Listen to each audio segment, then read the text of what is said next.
was a simple man. He came from humble beginnings in South Georgia and North Florida. He was born in the backwoods of the Okefenokee Swamp. His father, George, was also a simple man. Dad lost his mother to childbirth. In an instant, the 5 siblings were divided up, with Dad and Delmas going to live with an aunt, and Faye, Dee, and Ruby going to other relatives. He was only 4 years old. He met his first cousin, Jake Jones, at his mother's funeral. They became lifelong friends. Jake passed in August of 2022. We spent many vacations with them and also with Aunt Dee, Ruby, Faye, and Uncle Delmas and their families.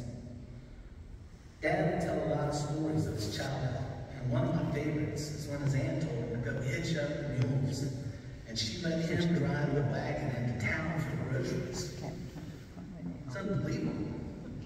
He was only 7 years old. It was a very big deal. He said he was really proud of that. The World War was underway, and our country was fully embroiled.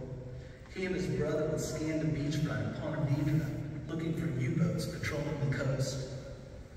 He said the rumor was that Germans would actually come ashore and buy groceries. After the war, everything changed.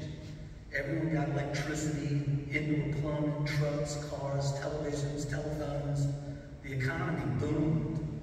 Not that folks didn't have access to those things before, but many did not have them. Dad did not have a television in his house, so he read books.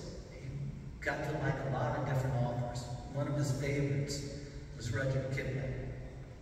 He got me to read The Jungle Book early on, and Ricky Tikki Taki, and he read to me the poem If on how to be a man, the purpose of being a man.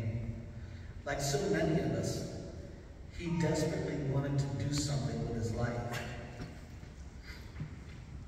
He didn't have a whole lot of money, his family did, and he told his dad he was going to university no matter what.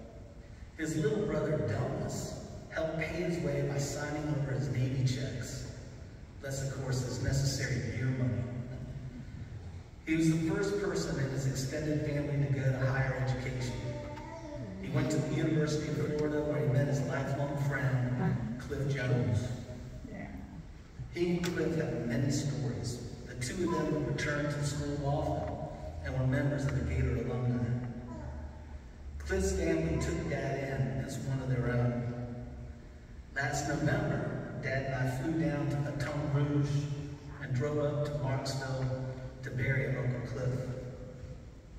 It was the hardest thing I ever saw him do. He cried. And he held me.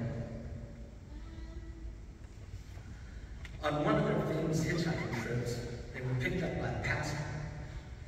And it wasn't long. Dad was in an old pickup truck.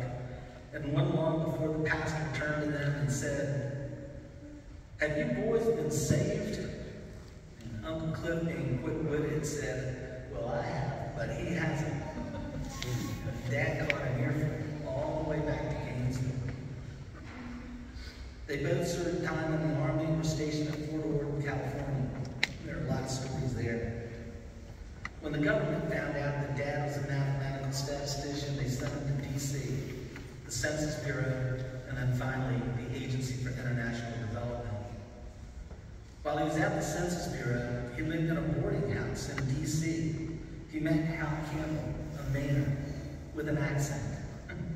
Another lifelong friend. Hal just passed in January. One day, Dad was at the drugstore there in D.C. at P and DuPont Circle, and my mom caught his eye. They had a cup of coffee at the counter. It cost a dime. It was all he could afford at that time.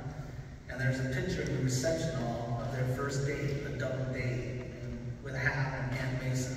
Hal Campbell took that picture. Well, While Mom and Dad lived in a boarding house, I remember asking him once how I would know who I was going to marry. And he said I should not worry, and that I would know. It hits you hard. In the 60s and the 70s, Dad traveled everywhere. He was with the Agency for International Development. He moved his mom, his wife, and all of us to Africa for a couple of years, South America for a couple of years, but he traveled extensively to many other places. As children, he took us to fantastic places. We just did not know how fortunate we were. When we finally came home, he settled our family down on Range Road over on Popkins Hill, not far from here, opting for stability for his kids. It was our little village, with the Boomernacks, the Stodders, the Odekers, the Demarices, Judge Marie Bond, the Winkers, and more. He gave us a good life.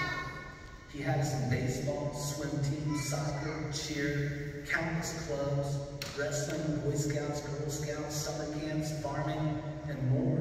We built homecoming trailers in the driveway, and we had friends over. It was fun. He retired from government service in the early 90s. He believed working for government was noble and necessary. He then found a job he loved, working for a small firm called Metrica Inc. He loved working with Bruce and Nancy Dunson, the owners, and their team, and he held them in high regard.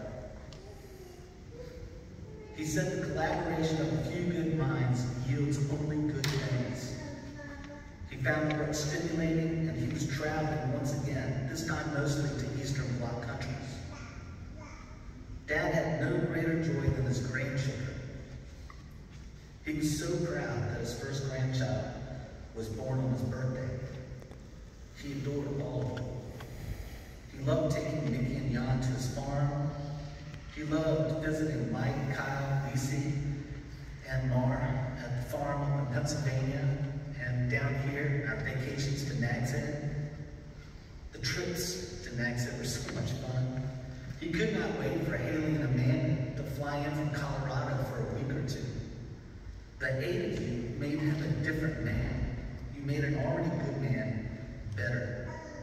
And then the great-grandchildren. He so adored them. He talked of Liam and Scarlett often. His phone calls with Mariana were epic. And I'm so happy he got that chance to hold Henry and Eddie before he left us. It made him smile, and his blue eyes lit up. Throughout his life, his guiding light has been his love for his family, his love for his lifelong friends, and especially his love for our mother. How lucky we are. Thank you, Dad.